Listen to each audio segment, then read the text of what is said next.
Okay, welcome to the first talk, I guess, in the Waves room. We are delighted to welcome Benny Herford, I think it's pronounced, from HeiGIT, who's presenting on Goodbye OSHDB, Welcome OSomeDB, which I'm afraid I do not know what that means, but I'm going to find out. Benny, if you want to start. Cool. Yes, thanks for this kind introduction, and thanks for being able to join online. I don't know, some of you heard already, but I broke my foot last week, so I wish I could be with you, but actually I'm just lying on my sofa, and I'm happy that I can still give that presentation. And yeah, so that's where we are now. Okay, so what's about? So I want to talk about data analysis with OpenStreetMap data. And at HeiGIT, we started that already quite some time ago. And we gave a workshop and talk in 2018 already at State of the Map in Italy, in Milan, about ohsome. And just to remind everyone, or what is it actually? So it's ohsome is about OpenStreetMap. So that's where the OSM stands for in ohsome. And then, yeah, we can't really recall what the sum actually means. So sometimes we say OpenStreetMap History something, whatever, because there's so many things we can do with it. And of course, it just sounds awesome. And that's why we keep on using it and like it. And back then, there was a challenge, and maybe that challenge still persists today, that hey, if you work with OSM data and you want to take a look at all OSM data, not the most recent version, but all the changes, everything that happened in 2008 and 2010 and whenever, this is quite challenging. And back then, okay, it was like we framed it big data or maybe big spatial data. We wanted to allow a high performance, flexibility, usability, and yeah, well, we did our best with the awesome framework to do a first attempt. And today, actually, I think it marks a bit the day where we say this was phase one of awesome, and we want to kind of start in a new round and want to introduce the second version of that framework that we think will improve things even more and will make data analysis even easier. So what do we want to use it for? So one main use case is data quality analysis. We want to understand how good OSM is. And in many places, we often have a feeling that, hey, OSM is good and OSM maybe is even better than most of the other data sets that we can use. But still, we want kind of put that stamp there and say, look, we measured it with scientific methods and we can say this is actually good and you can use it for your analysis. There's a second analysis or use case. It's you're interested in mapping activity. You're interested in what happened in OSM in the past. How is the community evolving? How many people actually map in OSM every day in your neighborhood or in your community? So this is what we say history insights. And of course, often we want to use OSM data and we want to just get the data. So data extraction turned out to be a third use case that we didn't actually plan in the beginning, but it turned out to be also quite a relevant one. So giving a bit more detail here. So data quality analysis, a common question that you may have about OSM data in your region is it actually up to date? So short side note, so when I had to go to the physiotherapy like 2 days ago, I just realized too late that the place where I went actually was not up to date anymore. So I went to a place 200 meters extra, like really slow, painful, just to realize, oh, it's not up to date anymore. They moved across the street to another office. So that's the question we want to usually know. Can we trust OSM data? Is it up to date? And yeah, for this, we can calculate indicators based on the full history of OSM. Yeah, how active is the community, right? So like you can see here, in some places, maybe it started already quite early, like here in Heidelberg in 2010, people started to map buildings. And you see that this goes a little bit up and down. And I think this is something that is quite interesting for many of us to see, hey, is there still a community to map particular things in OpenStreetMap?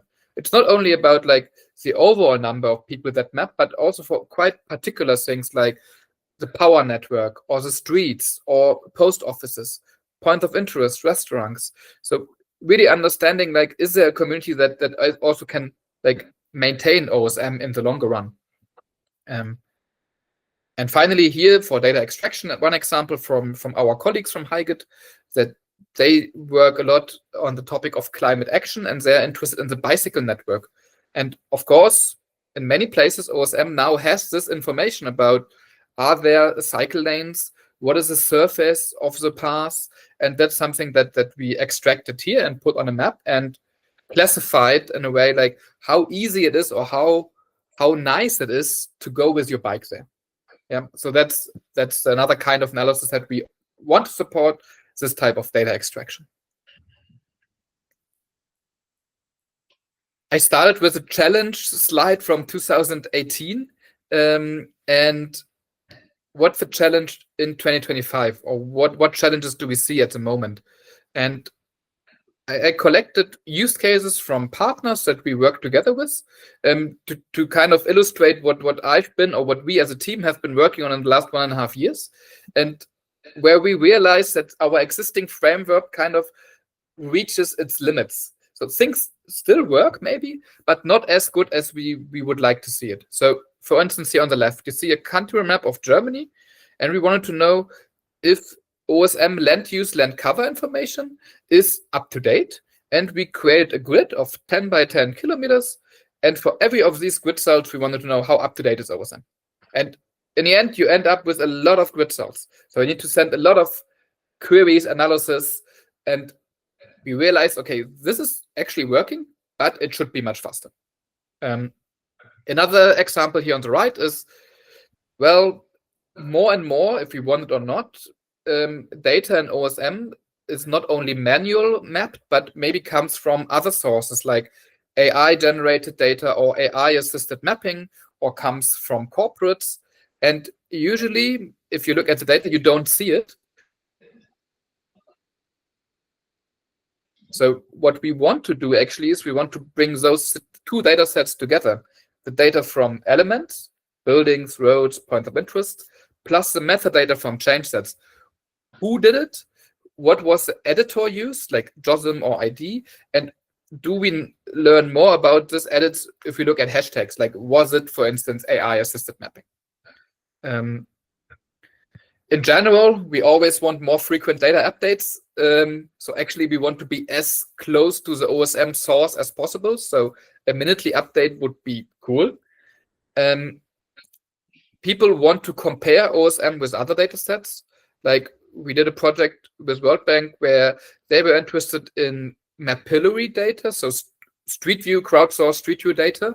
And we wanted to know, hey, does this actually cover all the roads or only major roads? And that's what we found there as well. So combining OSM with other data sets is a big topic now.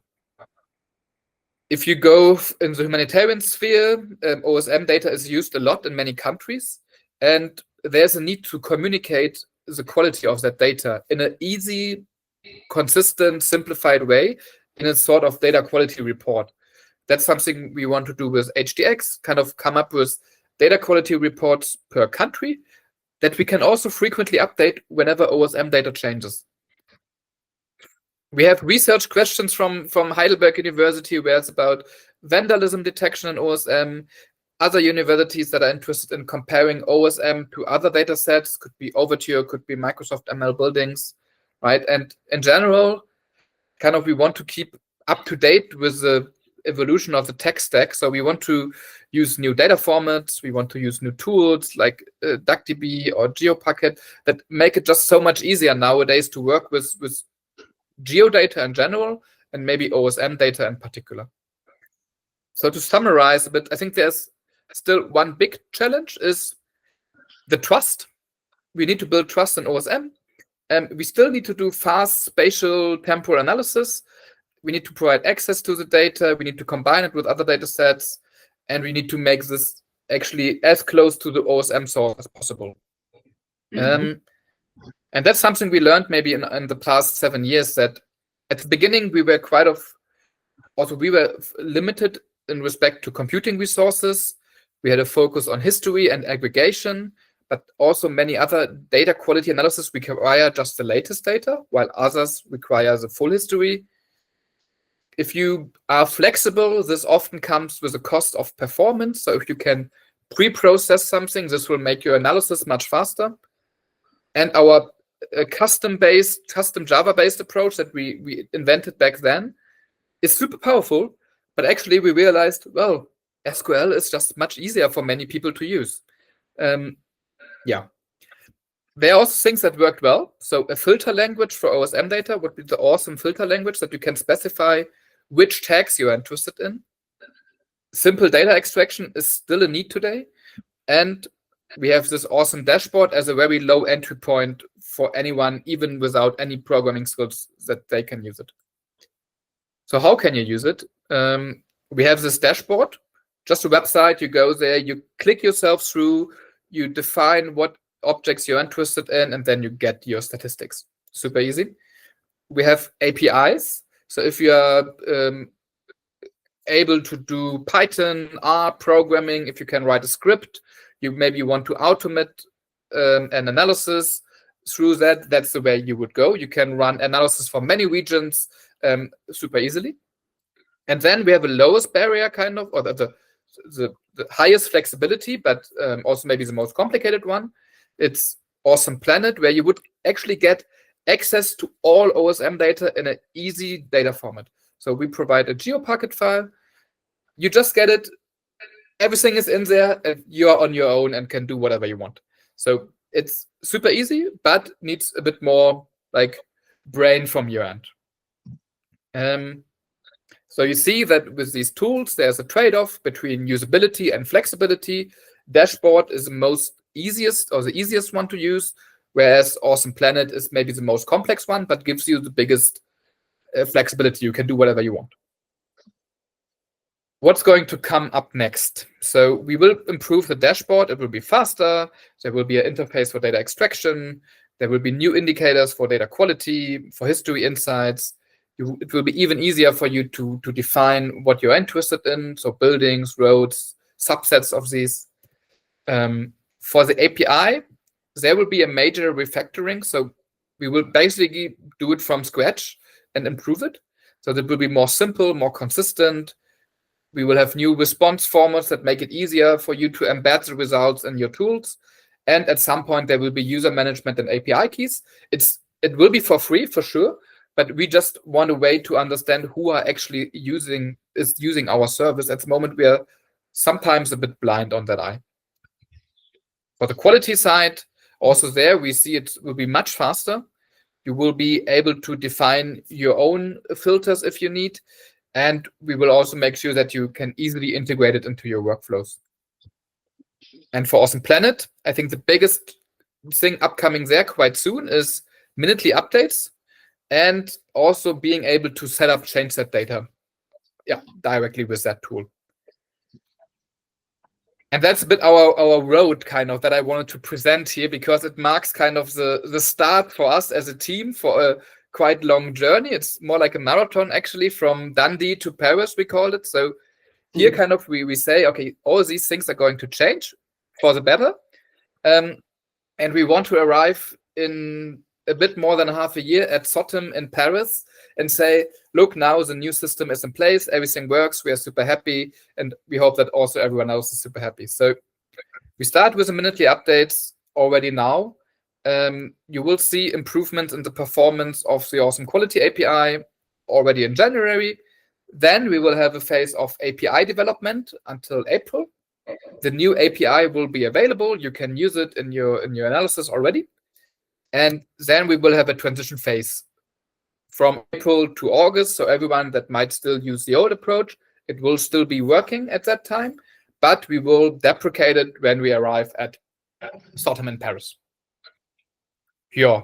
And there's a little bit that I didn't talk about, and that was also the title of the talk, so it deserves some more time. It's the technology, and there was one hidden layer that I didn't tell you.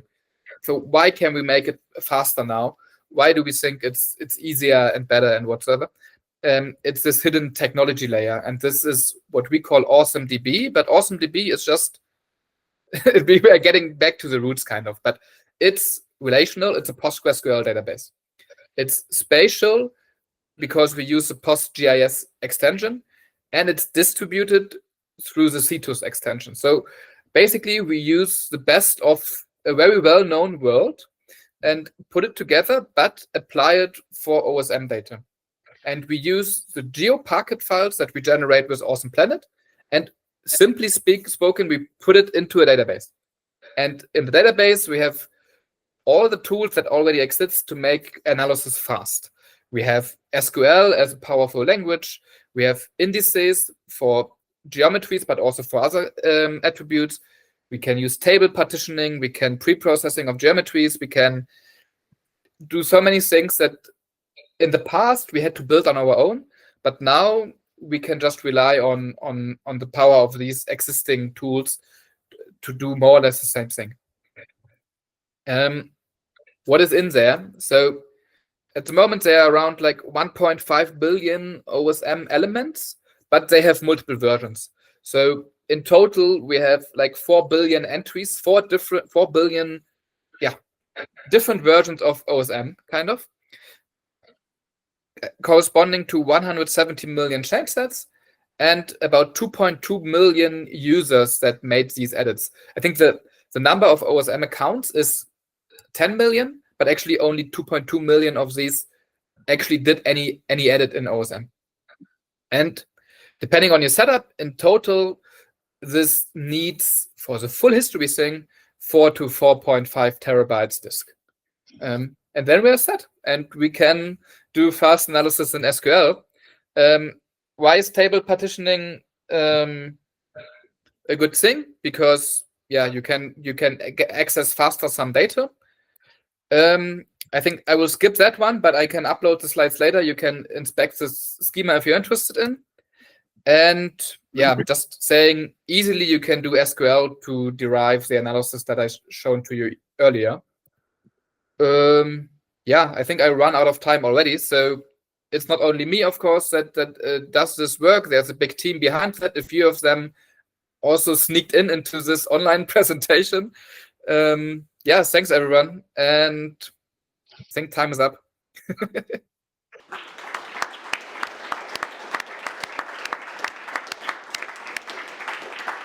Yes. Well, it's me again. So we're looking for questions, yes? I'll have to repeat them so they can be heard by microphones. Does anyone have any questions? So you're basically asking, how are you going to be able to filter for the sources? Yeah, can you filter for the sources? Can you filter for sources in the metadata or with the metadata? Your answer will probably make it more clear what you said. Yeah, so I can give a quick response to that. So that's exactly the idea. We want to keep all information about change sets and all information about elements. So there will be all change set tags, like the source, for instance, the editor, the hashtag. This information is only available in change set, and we are able to directly join within that database this information, so that you can say, give me all the data that has a source, Microsoft AI building or whatever, and you could say, I want to double check these buildings in particular. Yeah. So is that satisfactory? Excellent, yes. One other thing then, just to follow on from that. Okay. Imagery, all sources, so that we have a better understanding of the currentness of the data.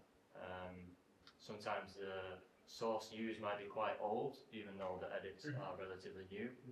So if we want to better understand that currency, I think that would be important. I think that's a very good idea. So I have not, at the moment, that's a difficult part in the OSM change sets, right? That you might know which imagery has been used from the name, but you don't know how old that imagery actually is. So at the moment, we haven't looked into combining this with yet another database that might tell us how old the imagery is. But that would be actually super interesting to see recent edits based on outdated imagery. Definitely something as I would like to look into. But at the moment, we don't have this information in the database. What's your question? Yes. outside users use your OSHDB stats. An example is the hot tasking manager. How will the changeover affect those stats that are appearing on the tasking manager?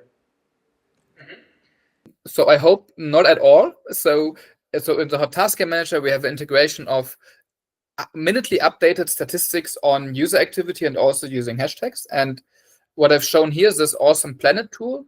That's kind of the source for everything that we provide stats on. So in the hot tasking manager, you will have, in the end, you will still receive the same stats. We will use Awesome Planet for this to populate this information, but it's more or less the same. Like for this type of analysis, I think what could in theory happen is if we realize that there's more useful information that we should provide, then this is something we should have a talk about, saying, is there any extra information? Like at the moment, for instance, I think we do not use the editor, like is it JOSM, is it ID, is it another tool? We have not made use of this attribute, but we could. So this is something that I think will keep evolving, but only to include more information, I guess, rather than like changing fundamental things there. Thank you. Okay. Anybody else?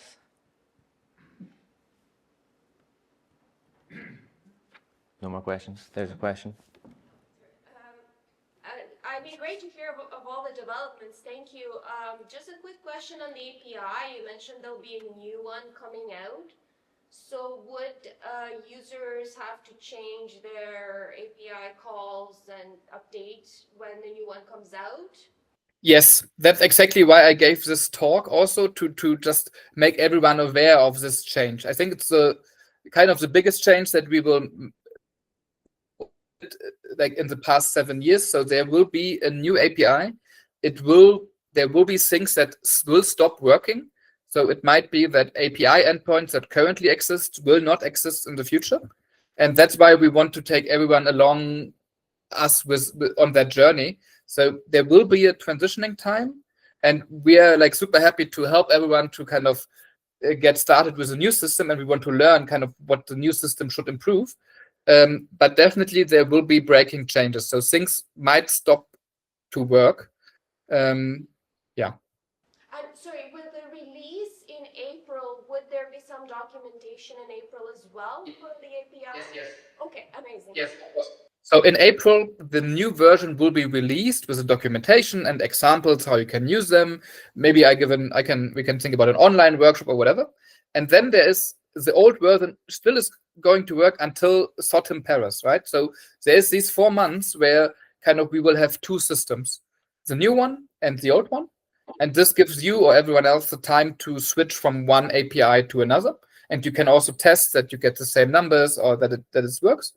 And only in April, we would shut down the old system. So we know that 4 months is not super long, but also it's quite an effort for us to keep both systems running at the same time. So that's why we try to keep it to a short time, but long enough for everyone else to jump on the new system. Thank you very much. Is that for time, is it? Okay. What do I do now? Do I just... Okay, yeah, well, thanks to Benny.